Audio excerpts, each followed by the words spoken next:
Hi everyone, I'm Seth Markson, and I am here with Ilya Tabak, a curious entrepreneur and CEO of Edge Up Sports. Ilya, thanks for joining me this morning. Good to be here. Good to be here, Seth. So Ilya is from Moscow, Russia. You're an avid traveler, but then you were raised in Kansas.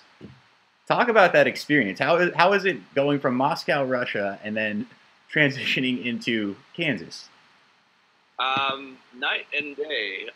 Probably the shortest way to put it. I was actually pretty young when I moved, so I was 7.5 when my family and I immigrated to Kansas City, and so it was kind of a trip of many firsts for me. It was the first real kind of set of plane trips. My family and I used the soda fountain for the first time in Frankfurt. Oh wow. And so it was a lot of, literally leaving what was still Soviet Russia at the time and going Frankfurt, London, New York, spending a couple weeks in New York just to kind of get our affairs in order and then actually come to Kansas. And so Moscow at the time was almost 10 million people, I think maybe 9, something like that. And so there was times where you can go out in places of the city, and I remember my parents would take me out, and there'd be lots of people walking around, hundreds of thousands, or at least tens of thousands. It seemed like a lot more, to a kid, 10 people probably seemed like it's 1,000. But I remember I have like these memories of just lots and lots and lots of people walking around, and that just doesn't really happen, not just in Kansas City, but in a lot of places in the country. So only maybe in like Times Square and Chinatown in New York and a couple other places, do I kind of feel that and see that in some of the places that I've traveled.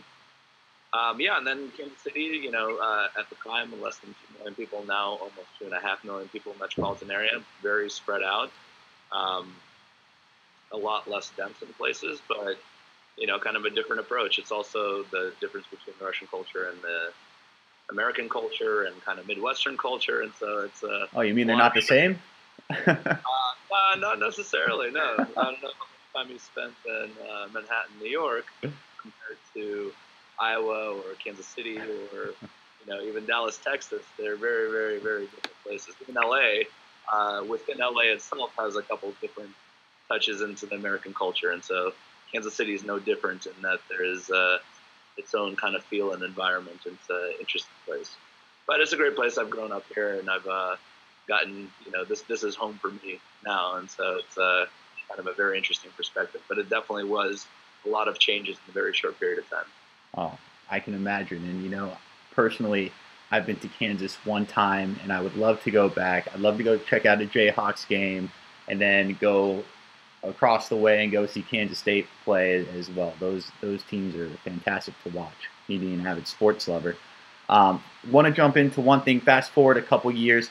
Now you have a BS and MS degree in computer engineering from Kansas, and you got your MBA in Oslo, Italy. Did I say that right? Yeah, it was a summer executive MBA. So toward the tail end of my computer engineering degree, I actually went to a program in Italy, and so it was over kind of business process improvement and kind of Kepler Trigo and Six Sigma and a couple things like that. And so it was a program where it was about a month, and we really got into dive into kind of northern Italian business culture and kind of back to doing business different at a different pace with different cultural expectations. Wait, time out, time out, time out. Okay, so you said Italian business culture and then going back to or transitioning back to the style that you're used to. Can you kind of touch on some of those business styles? There's a lot more kind of personal touch. Americans get dinged a lot for just being very quick to get down to business. You walk in the room, you shake hands, and sit down, and you bust out the contract, right? That's less of the case in northern Italy and many other parts of the world, where there's a little bit more formal dining, getting to know people, that kind of thing. And I think it's still definitely practiced here as well, but it seems to be more structured and rigorous in kind of Italy and maybe continental Europe in general. But they also had a lot of very interesting kind of tech and used IT and manufacturing and risk management, and we're very modern in many sentences. And so it was very interesting to see kind of this juxtaposition of what used to be a monastery and above it being a outpost for the Roman army that was kind of looking into the Alps paired with the United Colors of Benetton and like lots of mills and presses and all this other kind of things all really at the same place. Yeah, no, so it's just a different speed, very, kind of rich culture, lots of tradition, very kind of hard stop in the middle of the day where people take a little bit of time off. And that was Doesn't sound half bad. No, it's not bad. It's not bad. It's just different. Definitely no complaints in the department, but they definitely took kind of rest and communication and kind of hanging out in a little bit of a different lens than I was perhaps used to. Okay. Wow. So, after you got your after you did the summer executive MBA, I wanna go ahead and move towards your passion, and you can tell me if I'm wrong here, but your passion is developing a deep understanding for human reaction. Am I on point there? Yeah. So it started with kind of looking with complex systems, and then the complex system that I really locked in on was the system of humans. And so how humans interact, and like many of the complex systems in the world, whether it's policy, government, or even sports, are a system of humans, trying to do something together. And so there's a pretty rich background in systems engineering where it wasn't humans, computer, routers, switches. The internet is a complex system. Mm-hmm. The switches are much, much more regular and dependent, dependable, I guess is the term, because they follow a very strict set of instructions. And so they know what to do in many situations. Humans are much more interesting in that, you and I are talking right now. We're using words. We're also kind of using video in this case, looking at each other. And that's a much more kind of complex and interesting set of interactions. And so I really dug into that after already being very fascinated with kind of complex systems and some of the tools there. Oh, wow. Okay.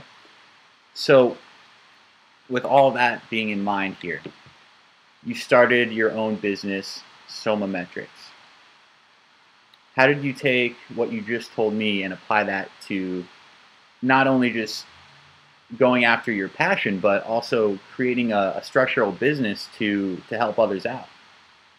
Sure, yeah. So the first Somametrics was actually started.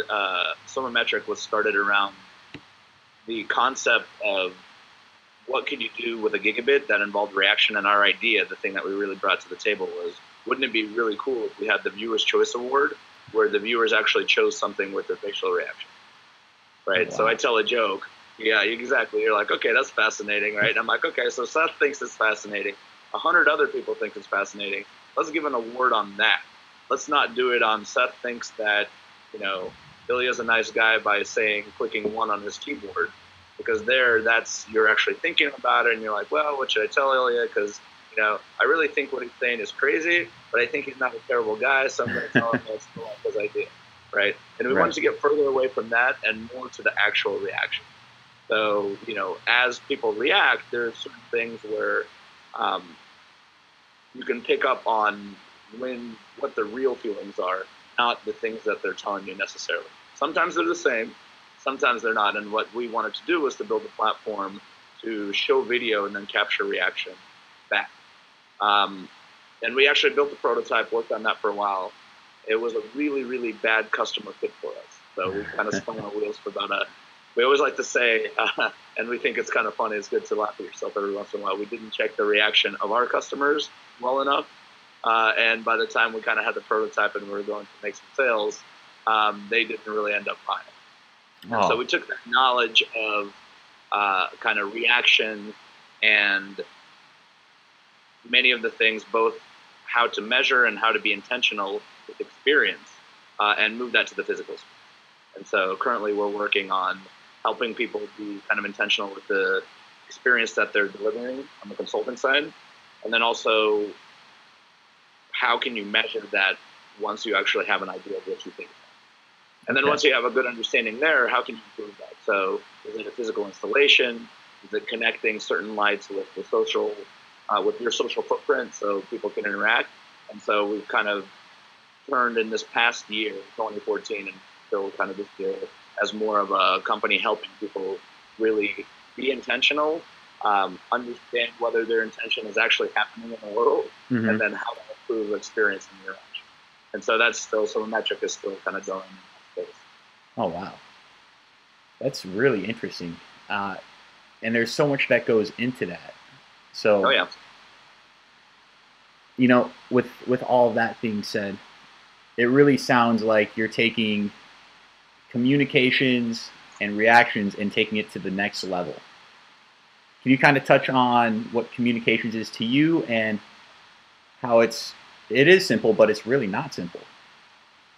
Yeah. So my real fascination with this started when I was involved in a super low budget movie in LA. Actually, probably not too far from where you're sitting. And my friends were geeking out on kind of the production side. How do we do all of the things before we get the finished movie into the can? And my kind of contribution to that conversation, other than also helping shoot and doing all these other things, was, wouldn't it be really cool if we can tell people like the movie?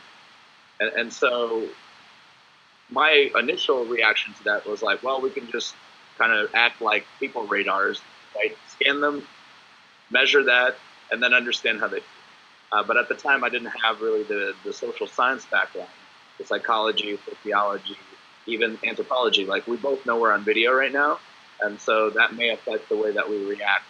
Uh, Whereas if we were just walking around in the store, and mall, or in the park, right? Fair enough. And so anthropology actually has contributed a couple different approaches on how to mitigate some of that expectation bias. And so when we know we're being watched, we tend to change our reaction.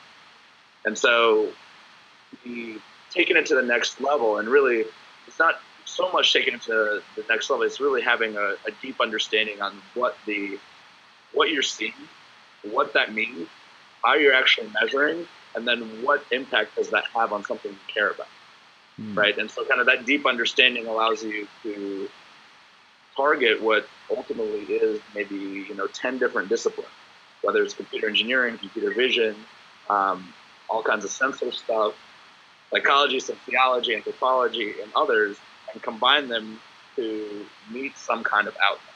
And that's really kind of where we've done some work on that and on the metric side, but really also what's enabling us to do some pretty cool things on the edge upside as well. And this all came from being an assistant producer on feature length comedy, huh? This all came from having really interesting conversations after the production meeting, and after you're kind of sitting down, my friends were trying to, their company was actually called Break Hollywood, and they've gone and done different things in film and others beyond. So I don't think Break Hollywood's still a thing. Okay. But they were really trying to think about, how do you do this? How can you get talented actors? How can you create really cool content? And they were just trying to, think different about an industry that's been established and has done lots of great things. And in that environment, they asked some questions that I'm like, that's really interesting. I'm, I answered like my initial reaction, but I'm like, that's my gut reaction. I'm gonna think about that a little bit, and that sort of stuck with me really. Partially on the back burner for probably 2-3 years, and then over a dinner with the co-founder of Metric, Tim West, we were talking about kind of ideas and things we were working on. And Kansas City actually had just gotten the Google Fiber deployment, so the first Google Fiber deployment in the country. Mm-hmm. And they were talking about, okay, so we have this infrastructure. What could we do? And that was, I was talking to Jim at the time. I'm like, I had this idea, and he's like, that's really interesting, right? And so the idea just it never died, and so it kind of has and continues to have a bit of a life of its own on how can we use kind of reaction and a deep understanding of humans to do interesting things. Well, case in point right there. You have this tremendous and amazing conversation, then all of a sudden you have this idea, and you want to put it into practical application. I mean, that's human reaction, and then bam, now all of a sudden I'm here and you're there. And moving into Edge Up Sports, how did that come from, everything that you've done? Sure, yeah. I mean, I've been playing fantasy football for 10 years now, with my friends, kind of college buddies, and that kind of thing. And so I was kind of generally aware of what that looked like. I set my lineup, and I would listen to interviews, that kind of thing. And I was looking at some of the tools that continue to become available, and really some of the stuff we were working on at Metric. I was like, there's very interesting like data and information ways to make our lives easier and make this better, and also see and potentially distill deeper insights from the stuff that we were seeing. And so I was talking to a buddy of mine that was in social media for one of the teams, and I was like, why aren't we actually using the stuff the players put out and information that's being generated, and make that useful for fantasy football managers like myself and 26 more million of them. There's a lot of people spending a lot of time, hours and hours, reading blogs, watching interviews, all this other stuff. Can we kind of collect that information, clean that up, and then very cleanly present that to them? So, I'm not trying to take away SportsCenter, and I'm not trying to take away, all the media stuff that people enjoy. But if you're in a hurry on a Wednesday and you want to know, hey, what's going on between these couple waiver wire guys, you can get a snapshot of things that they're doing. And that was kind of, we had the tools and kind of the understanding and background to do that. Like, why aren't we doing that? And the answer came back repeatedly as, I don't know, why aren't we doing that? That's a really good idea. Kind of dug into how would we actually do that. And, then we kind of got off the races. We kind of introduced the concept and got a lot of decent feedback on it. And so, it's just a continuation of an idea that won't die.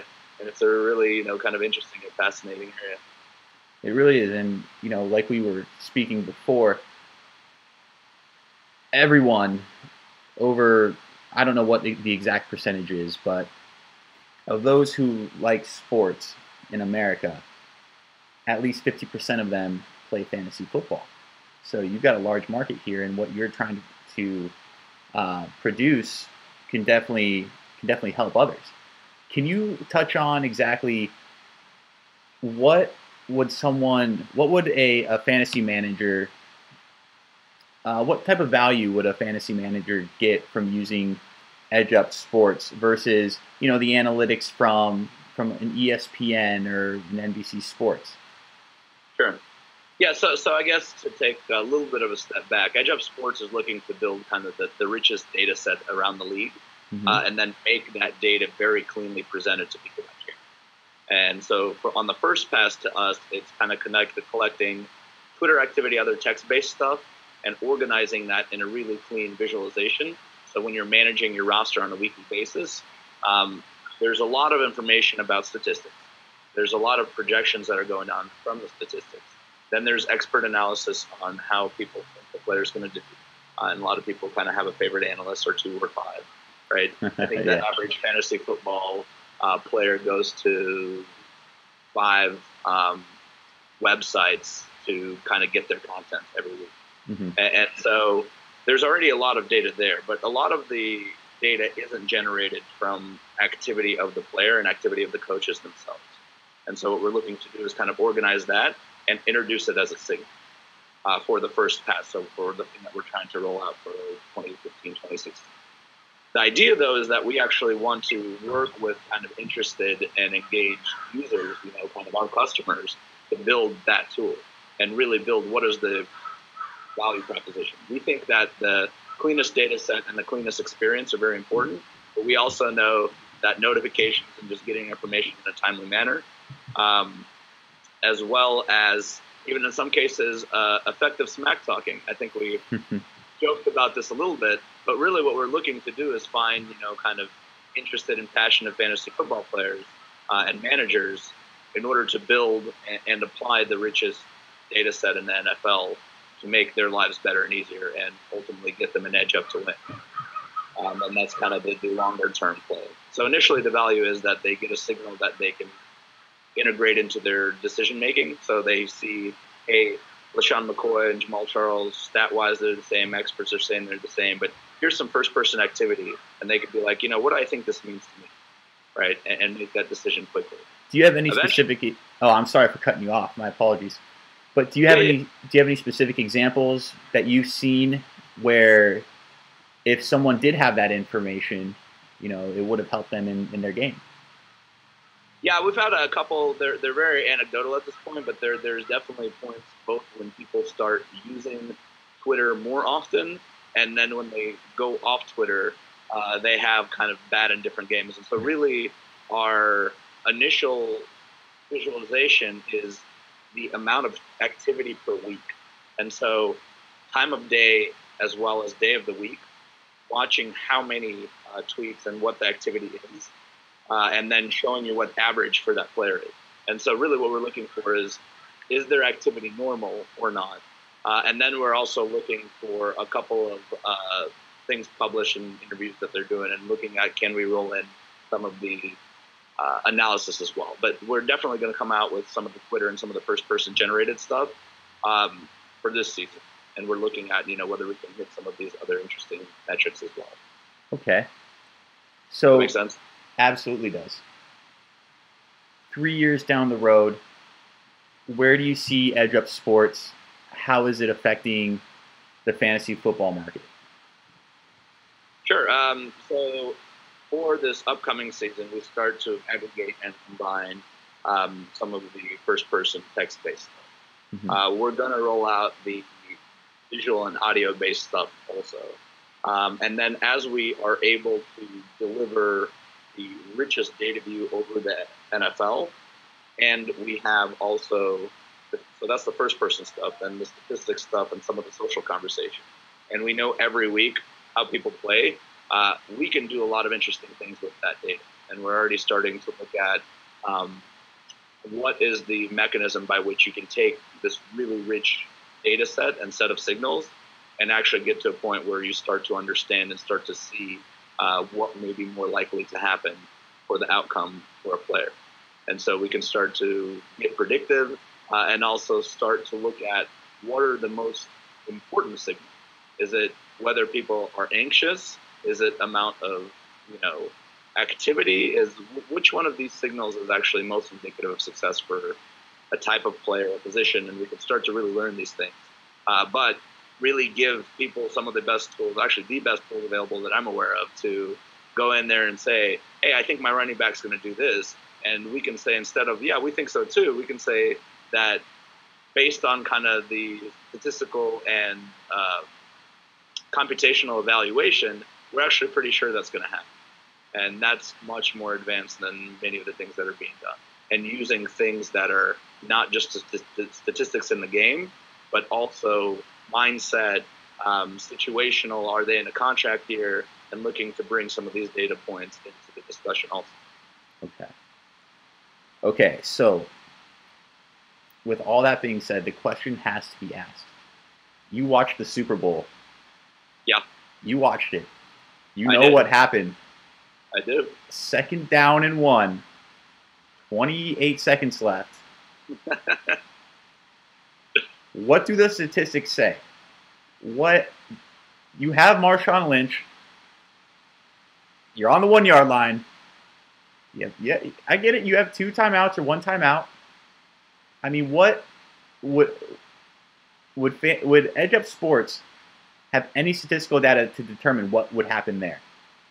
So the Super Bowl is a huge outlier, and it's very, very hard to predict the Super Bowl. And so where we're really looking to kind of build into is the regular season, and something where fantasy football managers would be gaining a lot of value from that. The Super Bowl is weird for a lot of reasons. There's time off. The emotional engagement is different. There may have been things that we could have looked at and some tools that we could have built, but that's not really where we're focusing for EdgeUp.